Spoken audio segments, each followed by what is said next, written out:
United States is preparing to send troops and weapons to the Ukrainian border, and the war industry couldn't be happier, even though almost 70% of the American public say it's a mistake.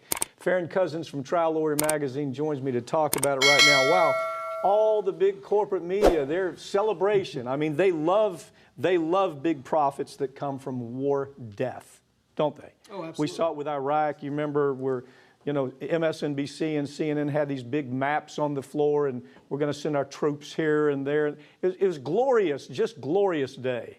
You know, this same thing's happening here, isn't it? It is. You know, it's almost just like history repeats itself over and over again. You see CNN out there pushing this, the tensions between the United States and Russia, and is Russia going to invade Ukraine? And Ukraine is actually telling the U.S., like, we don't need you here. We don't want you here. Ukraine, of course, they announced, you know, we want to beef up our military by about 100,000 people. But last we heard, they're telling the U.S., stop.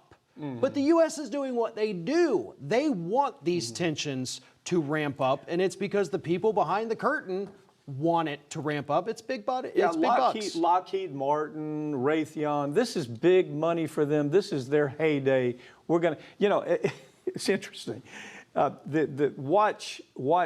CNN or watch MSNBC where McDonnell Douglas comes on or whatever. And you're going to, why are they advertising? Why is that being advertised? Am I going to go buy a F-35 or maybe a launcher for missile launcher? They're doing it so these folks will jump behind the war effort. You know, they'll give them a call. You know, it's important we do this story. How many more generals do you think we're going to see on TV that are Warhawks wanting to get us in, not just Russia, Yemen and China, anywhere they can start a fight, man, that's big business, isn't it? It really is, and we are seeing this fevered pitch happening right now. You know, they are starting more and more to include China in this. And, you know, you talk about these commercials, think about it too, you also have those big commercials from GE, where they're building the jet engines there, and why are you advertising that on CNN? We're not buying jet engines from you. Well, they know that. They're buying loyalty from the networks. You're not going to go out there and criticize these companies who are all on record right here talking about wanting to push for basically global destabilization because it's good for profits. Well, we've got a $750 billion Pentagon budget. They got to spend it somewhere. And you know what really is the most aggravating thing to me is these aren't their kids. It's not their daughter, or their son, or their father or wife that are going off to get killed. It's somebody else. So this is easy for CNN and MSNBC. CNN has to do this. You realize the last numbers I saw were somewhere between 500 and 600,000 viewers in prime time. Now, what do you do about that? Well, it's like, you know, it's like Pulitzer thought about. Start a war. You know, gin up a war. War is always good for the media, and all of these folks that are just, they don't watch anything but MSNBC, they don't watch anything but CNN because of their politics, or Fox News because that's their politics. They see this day and night. We have to go to war. You know, so you got Yemen, this is the choices. This is kind of the choices where these war pigs, I hate to even be war hawks, they're war pigs. Yemen, North Korea, China, Russia. I mean, they've got this great choice list here. We can start a war somewhere, can't we? Right. And what's interesting too here, recently you had Northrop Grumman CEO Kathy Warden, who comes out there and says, you know, we expect to continue in those businesses, talking about defense contracting, because we believe that they actually promote global human rights proliferation, not contrary. So she thinks we're out there pushing these weapons because it's for human rights. Yeah. We're doing this out of the goodness of our heart, she says, because we care about people so much that we want to kill them and make money off killing them. Well, actually, they're bragging. You understand? These folks are actually bragging in the money circles. They're bragging, hey, we see a lot of opportunity. Those are the words they're using. We see opportunity here for your shares to grow. How sick does it get? I mean, really. Congressman Matt Gaetz is feeling the pressure as more of his former friends agree to cooperate with federal prosecutors. Farron, I don't know anybody in America or the world who's reported more on this story. I always ask you, I said, okay, so when is the other shoe going to fall? I'm not seeing it. This story, it's interesting. You got Big Joe Elliott. Talk about Big Joe Elliott hearing the phone call, and I'll talk to you about what the legal problems are. Right. Well, we'll see here, and this is what I've said on my show plenty of times here, is that, Ellicott comes out, he gets popped for his own crime, unrelated to anything Matt Gaetz. But as part of his plea deal, he agrees to cooperate in other investigations, which does include Matt Gaetz. And he says, listen, I was in the room when you had Joel Greenberg make the call to Matt Gaetz saying, you and I both had sex with an underage girl. Now, that doesn't mean a whole lot. Yeah, you see the problems with it. Right. It doesn't mean a whole lot unless he's got the evidence to back it up. Because, if you have nothing to go on other than this guy who's been popped for another crime, that's not exactly, a smoking gun at the moment. So he's got to be able to come with something more than just this hearsay, basically, or else they're in trouble. Here's the big problem. The Department of Justice is gutless. Okay, unless it is low-hanging fruit that they can grab and run with, they're not going to do anything with this, I'm telling you. They've got all of this indicia of something wrong, like the 2 payments for $900 to pay to hit up being the 17-year-old girl during a time where Matt Gaetz is 36 and the girl, 36 years old, the girl is 17. So if you look at this, it's interesting, but you don't have a Department of Justice that's going to say, okay, I think I can work through the problem that we didn't hear, we don't know what's on the other end of the phone. Could be anybody. Right. All of it is hearsay. We can match the phone records, we can do things like that, but at the end of the day, what do they call him, Big Joe Elliott? Yeah.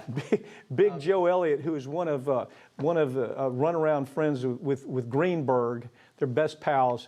They're talking about the 17-year-old. You still have to tie that up. Right, exactly. And another thing, though, that works against Matt Gaetz right now, and I think this is probably the bigger fish, is that his ex-girlfriend, of course, has agreed to cooperate with prosecutors in exchange for not getting hit with obstruction of justice charges.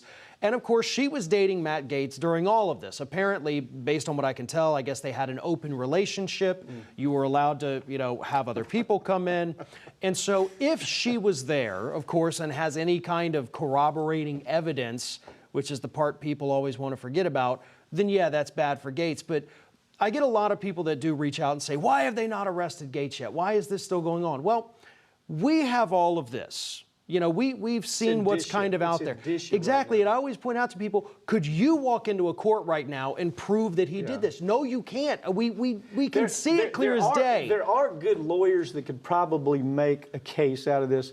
But what you see with the Department of Justice, if they can't win it cold, where it's all there handed to them, they're not going to handle the case. Spotify has announced new warning labels for certain programs following the dust-up over Joe Rogan's popular podcast. I saw this, Neil Young, Joni Mitchell, two of my great writers, but I'm old, and so most of what they wrote, just it's kind of Jurassic at this point, isn't it? I mean, it's dusty. Most 19-year-olds, they don't even know who these two people are, and you wonder. And by the way, I'm fans of both of them. Yeah.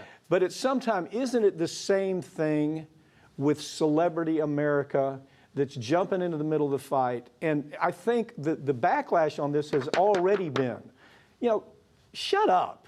Let people do what they need to do. Let the system work as it's supposed to work. But right now, I don't know that it's having much impact. I mean, maybe you disagree with that. Well, I think Spotify, coming out and saying now that we're going to put this disclaimer on here, I think that played a role in it, probably. Yeah. But does it actually impact them with Neil Young leaving the station, Joni Mitchell? I don't think that really has any impact. I think what Spotify wanted to do was immediately put everything to rest, put the big controversy behind them, and move forward, so basically they can continue to screw over the regular musicians on the channel who basically get dollars for hundreds and hundreds of thousands of streams each month. Because, really that's what Spotify's in the business of. There's always new music that's going to move in, okay? As Joni Mitchell and Neil Young say, well, we're out of here, there's always new music going to move in. And so what I do love about this is, they're distinguishing themselves from kind of the HuffPost notion of politically correct on everything. At some point, there has to be a transition. You can't have the cancel culture just gobbling up everything across the board. Media, music, you simply can't allow that. And that's what's happening here again. Whether, I think it's irrelevant whether I like Joni Mitchell or Neil Young, I do. But at some point you want to just say, really, just the cancel culture is out of control now. And I hope Spotify will make a point of that. What do you think they'll do?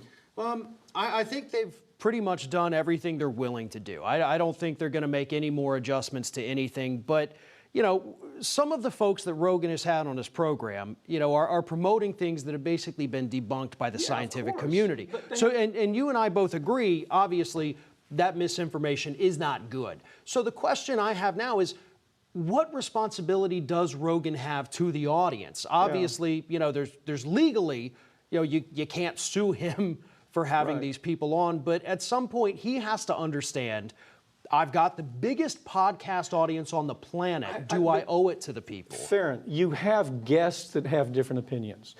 Now, if you really look at it, he didn't say this. His guest did. He didn't argue with it. But the point is, at what point do we stop saying, well, we're going to listen to all the ideas? It's kind of that HuffPost mentality. They're not curious anymore. They don't want to hear another side anymore. It's almost like they don't even understand the significance of the First Amendment. It's like they never took a civics class in school. They're not able to think critically. That's this gaggle of people that want to absolutely cancel everything. And I got big problems with that, man, and I think the American public is developing the same attitude. See, Rogan, go back a year ago, was doing that. Most of the time he'd have on a Republican, they would get to talk and share their ideas. He'd have on a progressive, they'd do the same. But when it comes to this misinformation that we see regarding the pandemic, almost 900,000 dead, that's not a difference of opinion. That's your changing science. Science is not an opinion. Right. I mean, you don't have an opinion about whether this is good or that. I mean, that's what science is. It says these are the things that work, these are the things that don't work. I got problems, though, with this angst that this PC, this politically correct culture, this cancel culture has with everything that's said out there. And I think there's a real big backlash getting ready to take place right now.